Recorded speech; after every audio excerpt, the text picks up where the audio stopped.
要为大家分享的是用低温发酵法，也就是所谓的冷藏发酵法来做面包。我自己觉得做面包其实很耗时哦，大概要花上半天的时间，因为要经过中间发酵还有2次的这个发酵时间，会占据家庭主妇相当多的时间。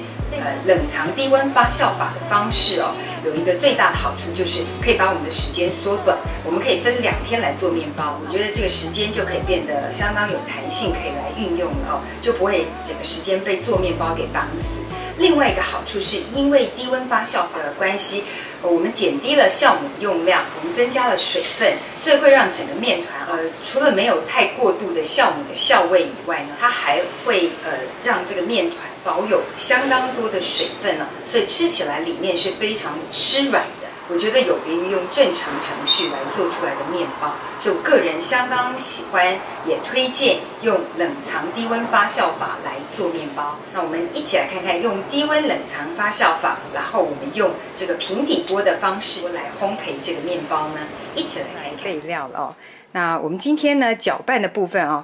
我想要运用面包机来帮我搅拌。那我想现在拥有面包机的主夫或主妇很多，当然最简单大家就用手来搅拌哦，那可能就用一些筷子在起初混合均匀的时候，但是呢因为这个面包的这个水分含量算是蛮高的，所以有时候还蛮粘手，用手觉得太累的人哦，你就可以像我一样，看是用搅拌机、用面包机、用美善品哦都可以。准备的材料呢有这个是高筋面粉，我们准备400公克。水的部分呢，250公克，是砂糖20公克，盐6公克，速发酵母3公克的这个面团啊，非常特别的地方是我们完全没有用到任何的油脂，所以其实它在健康度的考量是非常好的。它是一个无油的面包，这个部分我非常推荐。否则一般市售的软面包，它的油脂和糖的含量都相当高，但这个比较像是欧式面包，但是它的里面因为用冰箱冷藏慢速的发酵方式会让面团水分啊湿软度更高。记得内桶取出来，好，我们就首先把这个250cc 的水给倒进去，因为我们现在只是要揉合，所以没有关系。然后呢，这个酵母粉直接就放下去，其实所有的我们就直接放下去没关系哦。糖也放下去，那我们把盐跟它隔绝一下，所以盐不要下，我们就下这个面粉先去，最后再把盐再放到最上面，我们稍微隔绝一下，因为盐会抑制这个酵母的发酵哦。好，那我们接下来就把这个面包机的面包桶放下去哦。其实你可以用披萨面团啊，或是面包的面团。闪灯的地方就是面团的部分啊，我选面团的功能，我们就让它揉啊。其实大概这样子成团了，我们不需要打到任何这个出筋哦，或是出薄膜的状态哦。这样子的密封保鲜盒大概可以容纳面团2倍左右的大小就可以了。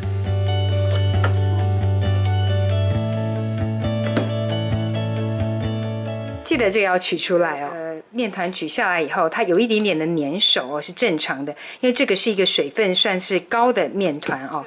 盒子里面可以涂一点油哦，那我这个盒子是有一点点可以不粘的效果。那我们就直接放下去。你看，我现在要做一个记录哦，就是我大概放进去哦，可能是比如说1半，然后高度也是1半，之后我们就是这个面团会再胀大1半，所以大概这个盒子会满。那我们预计呢放在冰箱哦，大概12个小时到15个小时哦，是蛮刚好的时间。但是我也试过，如果我们放到24个小时到28个小时，其实也没有问题哦，一样可以操作。因为我们的酵母含量相当的低，所以说其实它不会有那个酵母过度发酵的酵味哦。这个盖子就再盖上，就稍稍的盖上，不用盖到很紧，就这样盖住就好了。我们先放在室温底下，我们放大约30分钟到1个小时的时间哦，我们再把它放到冰箱冷藏12到15个小时哦。室温当中呢，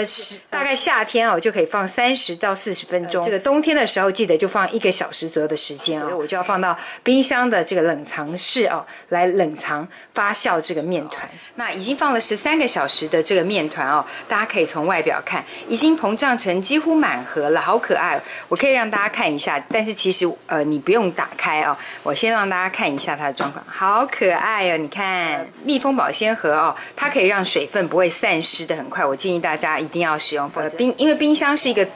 超级大的脱水机哦，其实它会把所有的食材的这个水分给抽干。记得大家一定要盖盖子，或者是这个用塑胶袋封起来哦。中拿出来的这盒这个冷藏的面团，我们就让它在室温当中醒30分钟。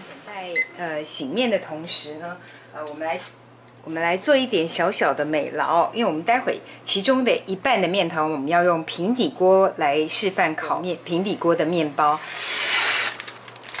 先把这个正方形稍微对折，然后再对折，变成一个小的正方形以后，再折1、2个都可以哦。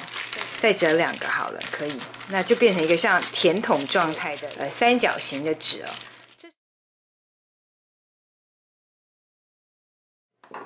好，就像这样啊。那因为我们怕这个边边有时候不会那么刚好，我们也可以再剪个2刀，这样子等一下打开哦，就变成圆形了。好，这样子的圆形哦，如果你旁边又这样，你可以垫在任何的这个形状的圆底的这个不锈钢锅里面哦，会比较方便，你也不用清洗哦。10分钟已经到了哦，好。那我们这时候呢，就要把这个面团拿出来，我们要做一个简单的中间发酵哦。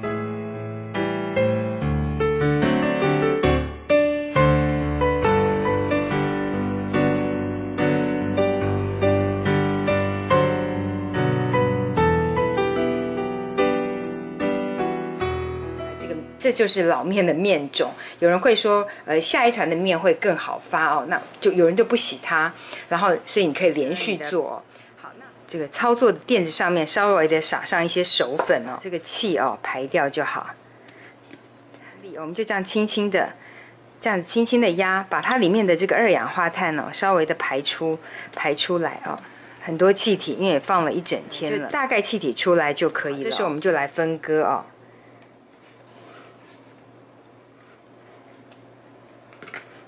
好，另一半没有要操作的，我先放冰箱。我们现在就要做滚圆，让它做一个中间的发酵个10-15分钟。我们来做成这个小面包好了，那我们就是4个这个餐包哦。那这个面团啊是属于比较粘手的面团，但是还不至于无法操作。大家可以看到，其实我们就开始收哦，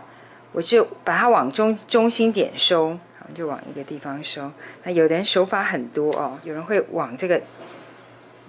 底部哦，这样子不停的抓，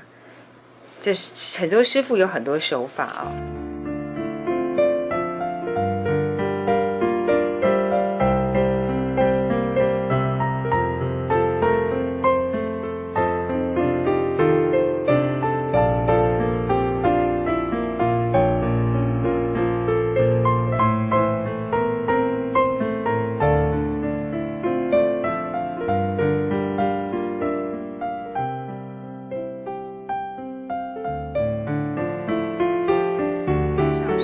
放置10分钟发酵，让面团松弛。10分钟已经到了哦，那我们休息够了，醒好了，直接滚好了，我就要放在上面哦。好，那我们就是稍稍的再这样子压一次哦，让它的气体哦，这时候我们一样再收哦，再一次，再把它再次的滚圆哦，让它的这个气体哦重新的排列组合一次哦，这样子面包就会很细致、很松软。这个滚圆已经 OK 了哦。好，我们就是收在底端，把底端朝下，面团的气体再次的压出来。如果你觉得很难操作的时候，记得就是手粉一点在表面哦，可以没有问题，但不要过多。好，这样子 OK 了以后呢，我们就是把它往中间缩。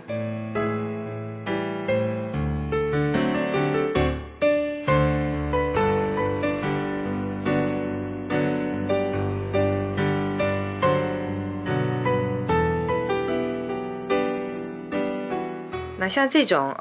偏向欧式面包的哦，我们就不是那么在意是不是要这个出薄膜哦。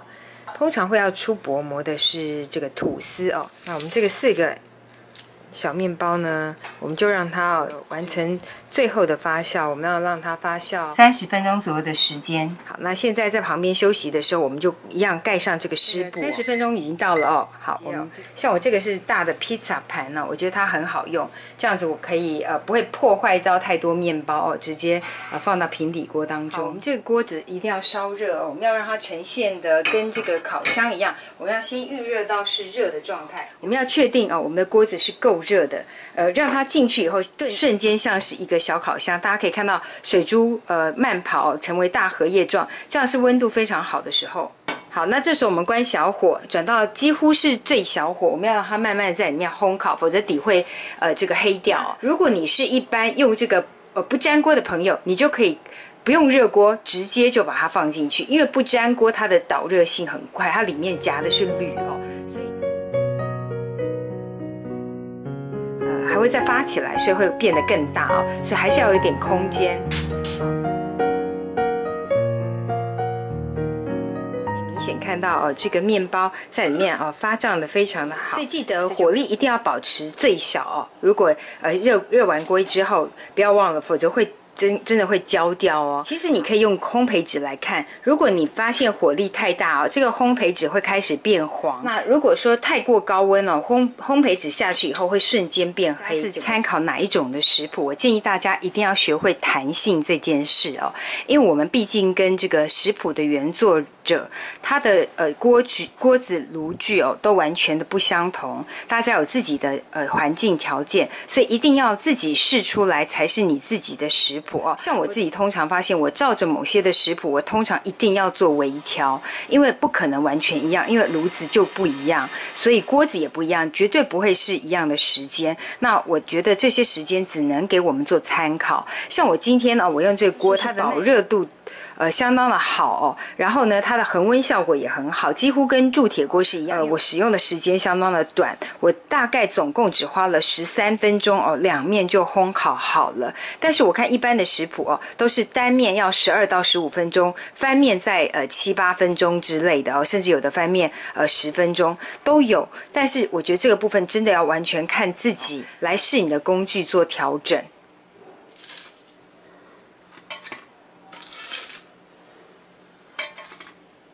这个就是我们今天为大家示范的冷藏法的面团，用低温发酵法制作的冷藏面包。梦幻厨房在我家，跟着影音学做菜。梦幻厨房也可以在你家哦。